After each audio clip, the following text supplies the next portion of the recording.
은혜와 은총이 우리 안에 가득하시기를 예수님의 이름으로 축원합니다. 이 마음으로요, 앞뒤 옆에 계신 분들과 함께 가장 밝은 웃음으로 잠잘 오셨습니다, 큰 은혜 받으시기 바랍니다라고 인사하겠습니다. 잠잘 오셨습니다, 큰 은혜 받으시기 바랍니다. 잠잘 오셨습니다, 큰 은혜 받으시기 바랍니다. 이제 서로를 보시고요, 이쪽은 저쪽을, 저쪽은 이쪽을, 그리고 영상으로 예배 드리신 분들도 함께 손을 들며 인사하겠습니다. 잠잘 오셨습니다, 큰 은혜 받으시기 바랍니다. 잠잘 오셨습니다, 큰 은혜 받으시기 바랍니다. 오늘은요, 우리 아이들의 중학교 교과서에 나오는 너세니엘 호선이 쓴 큰 바위 얼굴이라는 소설을 소개하며 말씀을 시작하려 합니다. 내용은 이렇습니다. 미국의 작은 마을, 이곳에는 큰 바위 얼굴이라 불리는 거대한 얼굴 모양의 바위산이 있고요, 언젠가 저 바위산을 닮은 얼굴에 위대한 인물이 등장할 것이라는 전설이 그 마을에 있습니다. 그리고 그 전설을 믿으며 큰 바위 얼굴을 닮은 인물이 나타나기를 기다리는 어니스트라는 주인공이 등장합니다. 그는요, 목수예요. 목수일을 하며 평생 네 사람, 아주 대표적인 4명의 인물을 만납니다. 첫 번째는 금을 긁어 모은다는 별명을 가진 재력가. 하지만 탐욕스러운 모습이 실망을 해요. 큰 바위 얼굴이 아니구나. 두 번째는 자비가 없는 전쟁의 영웅, 전쟁의 장군을 만나고요. 세 번째는 권력과 명예욕에 찌든 성공한 정치가를 만납니다. 마지막 네 번째는 시인, 그 4사람 중에 가장 큰 바위 얼굴에 근접했으나 신념을 잘 지키지 못해요. 두 번째도 세 번째도 네 번째 모두 그 기대하는 얼굴이 아니었죠.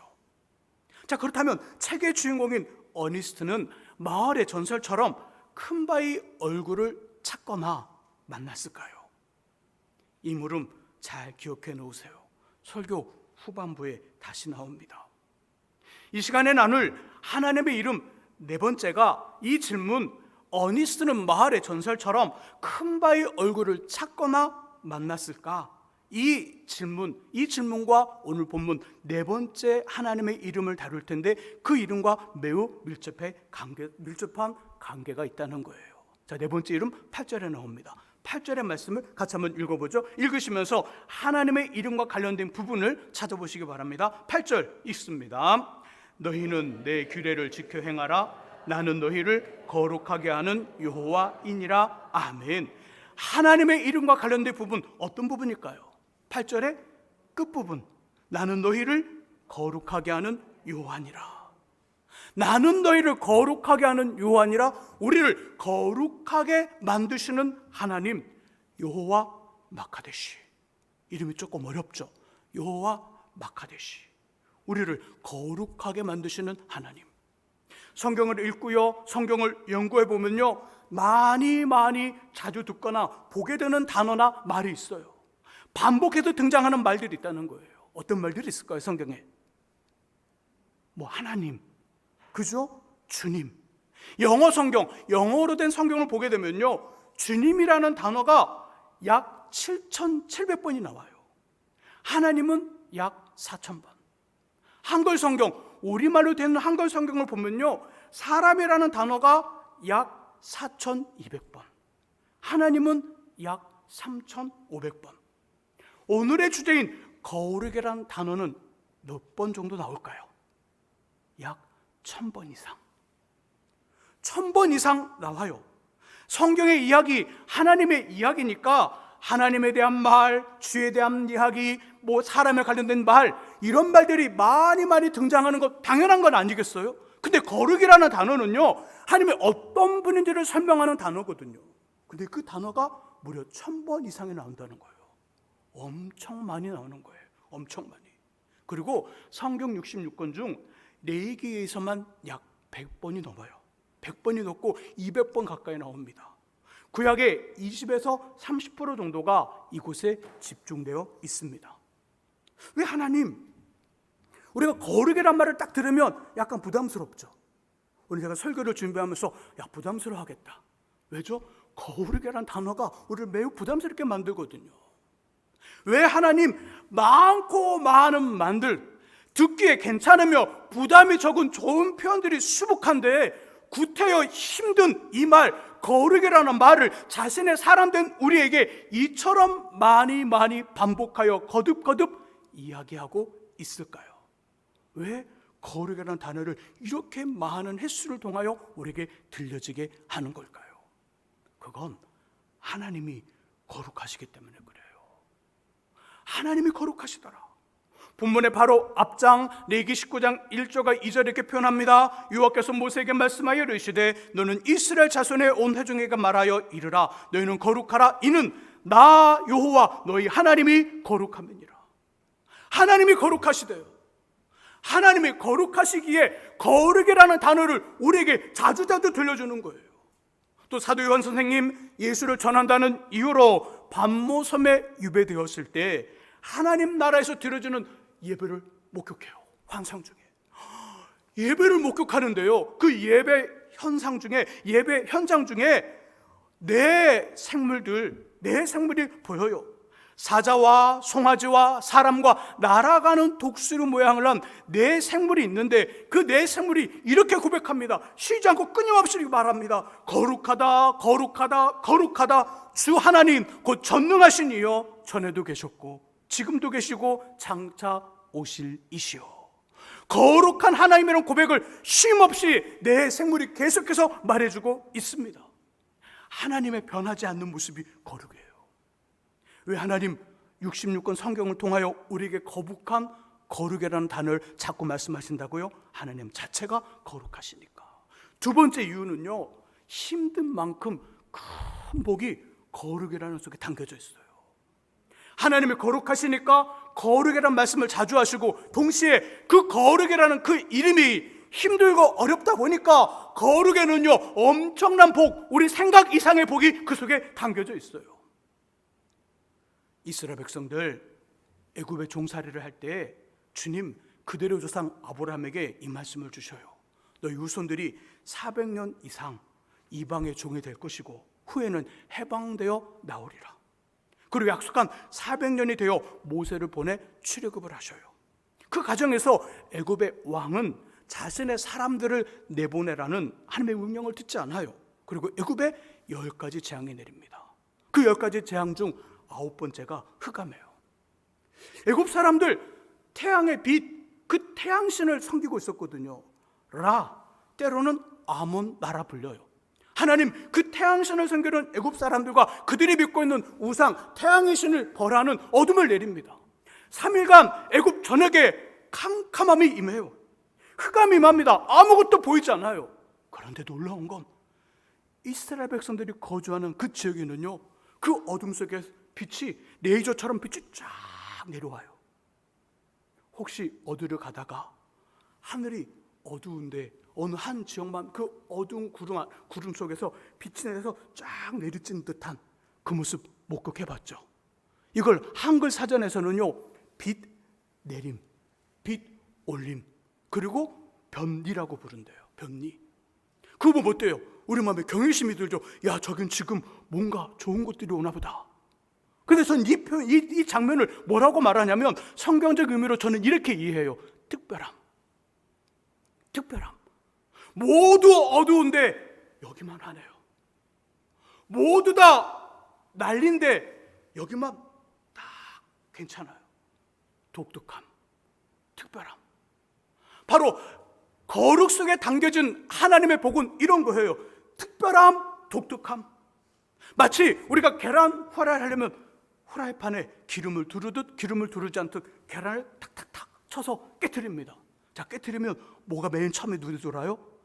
흐물흐물한 아주 무색의 흰자위, 별로 영향력이 없어 보이는 흰자위가 있어요. 그 다음에는요, 흰자위 안에 노른자가 담겨져 있어요.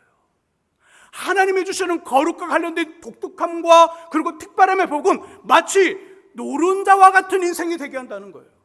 생각해보거나 들어보거나 꿈꿔보지 못했던 인생이 하나님 안에서 펼쳐지고 하나님이 그 인생을 만드신다는 거예요.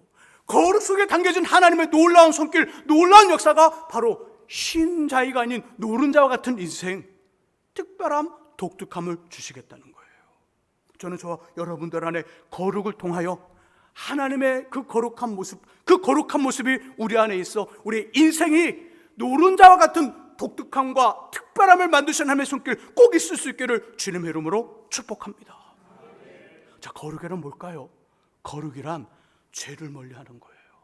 거룩이란 말씀대로 살아가는 거예요. 거룩이란 주님의 인격과 주님의 삶과 주님의 말과 주님의 행동과 주님의 마음을 닮아가는 것이며 담는 것이 거룩이에요.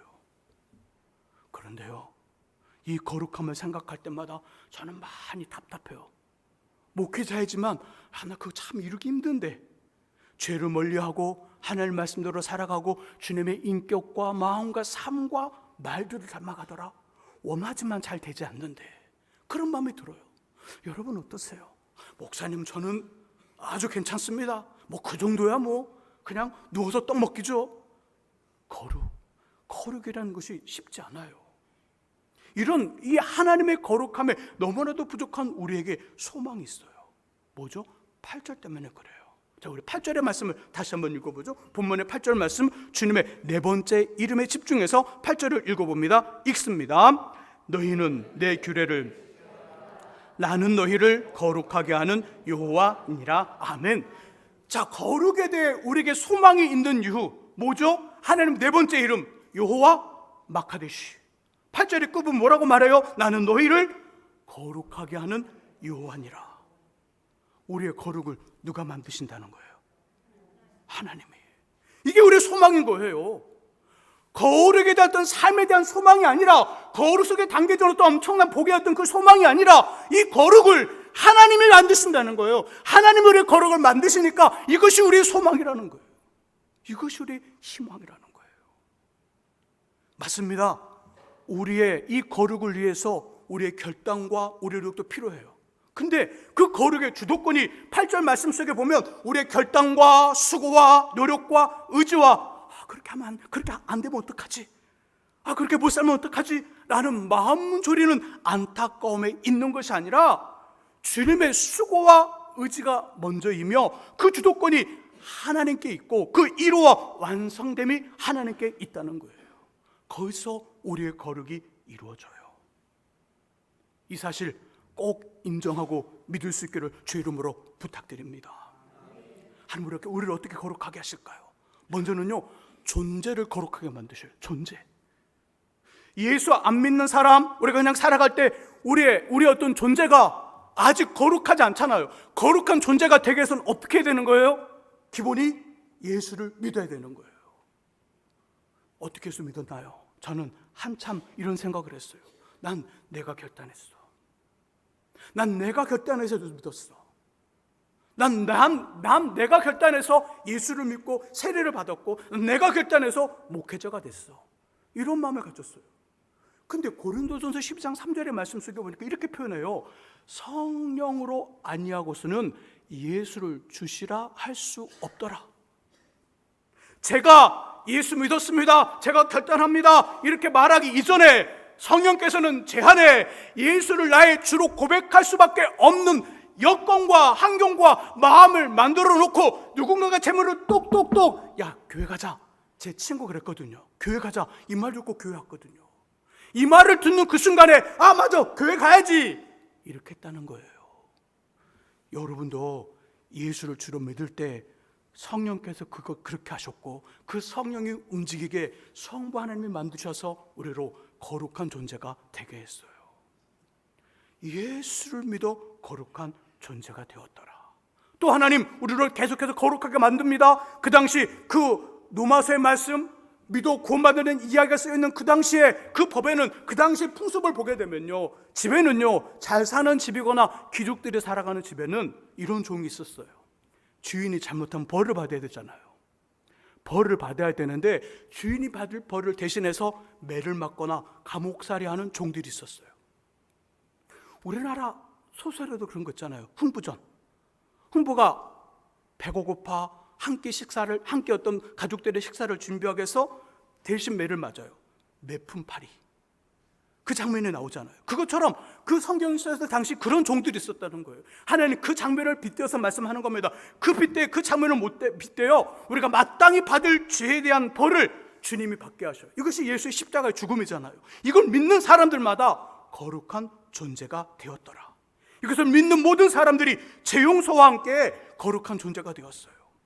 하지만 존재가 무죄이지 삶은 어떨까요? 삶도 무죄인가요? 자, 주인이 잘못해서 집에 있는 종이 감옥에 갔어요. 매를 맞았어요. 그래서 법적으로는 이 주인 무죄인가요? 유죄인가요? 받을 벌을 받았으니까 무죄죠. 근데 이 사람이 나왔어요. 삶은 여전히 그 똑같은 삶을 살아요. 삶은 유죄인가요? 무죄인가요? 유죄예요. 이쪽은 집중을 안 되나 보죠? 지금 이게 뭔 말이야? 유죄, 무죄, 뭔 말인지 모르겠는데 잘 생각해 보세요. 주인에게 종이 있는데 주인이 받을 벌을 종이 대신해서 받았단 말이에요. 그러면 법적으로는, 서류상으로는 이 주인이 무죄인가요? 유죄인가요? 무죄이잖아요. 죄 받은 벌을 받았으니까. 근데 이 사람이 밖으로 나왔어요. 밖에 나왔는데 삶을 살아갈 땐 그 삶이 여전히 그 똑같은 삶을 살아가니까 무죄인가요? 유죄인가요? 유죄예요. 우리가 예수를 믿어 법적으로는 무죄인데 구원받은 하나님의 자녀가 됐는데 삶으로는 여전히 죄를 쫓아가는 유죄라는 거예요. 하나님 우리를 거룩하게 만드십니다. 예수를 통하여 거룩한 존재가 되었는데 여전히 삶은 죄인, 유죄예요. 그 삶을 하나님이 바꿔나가신다는 거예요. 하나님의 주도권으로. 교만한 사람에게는 힘든 고난을 줘요. 욕심이 많은 사람에게는 될 것 같은데 안 되는 손해를 보게 합니다. 세상을 지나치게 좋아하는 사람에게는 기운 빠지는 실망을 경험하게 하고요. 자기가 제일 중요한 자기 중심적인 사람, 자기 생각과 고집이 센 사람에게는 엉뚱한 실수로 부끄럽게 해요. 자, 그럼 어떤 일이 벌어질까요? 자꾸 힘든 고난이 찾아옵니다. 말도 안 되는 손해를 봐요. 기운 빠지는 실망을 경험해요. 또 엉뚱한 실수로 부끄러움을 당해요. 그러면 몸에서 힘이 빠질까 안 빠질까요? 몸에서 빠져요. 마음은요? 마음 낮아질까요? 더 높아질까요? 낮아져요. 그때 영은 말씀을 듣기 시작해요. 우리 마음에 힘이 들어가 있고요, 우리 몸에 힘이 있으면 들려지는 말씀들, 보여지는 말씀이 우리의 귀에 들려오지 않아요. 보여지지 않아요. 제가 침을 튀기면서 말씀을 전해도 그냥 내 안에서 튕겨나가요. 왜죠? 내가 강하니까, 내가 세니까. 여전히 나에겐 그런 말씀 필요 없거든요. 그러니까 튕겨나가는 거예요. 근데 내 몸에서 힘이 빠져나가고 마음이 약해지면 안 들리던 말씀이 들리기 시작해요. 안 보이던 말씀이 보이기 시작해요. 그때 말씀이 우리에게 이 삶에 대한 모습들을 보여주면서 이 삶과 이 말씀과 내 삶의 괴리를 보게 되고, 그 괴리로 몸부림치며 하나님의 도움을 요청하는 기도, 회개하는 기도를 하며 도움을 요청해서 우리 삶과 말씀의 간격이 좁아지기 시작해요. 이게 뭐예요? 새롭게 되는 거예요. 이게 변화예요. 이게 뭐죠? 이게 거룩인 거예요. 이게 주님을 닮아가는 거예요. 반대로 약한 사람들이 있겠죠. 약한 사람에게는 하나님 강함을 주고요, 머뭇하는 사람에게는 용기를 줘요. 슬픈 사람에게는 위로를 주고, 걱정이 많은 사람에게는 평안을, 가난한 사람에게는 은혜를 줘요. 그럼 우리 몸이 어떻게 될까요? 몸이 단단해집니다. 마음은요, 견고해져요. 그때 영이 눈을 들어 하나님의 말씀을 봅니다. 예전에는 눌려 있었고 힘들었고 답답했던 사람, 예전에는 눌려 있어서 정말 움직이도 못했던 마음과 영이 하나님의 어떤 위로와 격려를 통해 일어나면서 몸이 단단해지고 마음이 견고해지면서 여기 눈을 들어 하나님 말씀을 보고 그 말씀과 내 삶의 사이를 보기 시작합니다. 사이가 꽤 있네. 그럼 어떻게 해요? 하나님 앞에 기도하죠. 하나님 도와주세요. 그러면서 그 사이를 좁혀나가요. 그럼 사람들이 이렇게 좁혀나고 우리를 바라보면서 사람들 뭐라고 말할까요? 너 바뀌었구나. 너 바뀌었어. 너 달라졌네. 너 이전 안 그랬는데 많이 달라졌다. 많이 바뀌었다. 이게 뭐예요? 너 거룩해졌구나. 그 말인 거예요. 이게 바로 주님을 닮아가는 거예요. 하나님 이렇게 하신다는 거예요.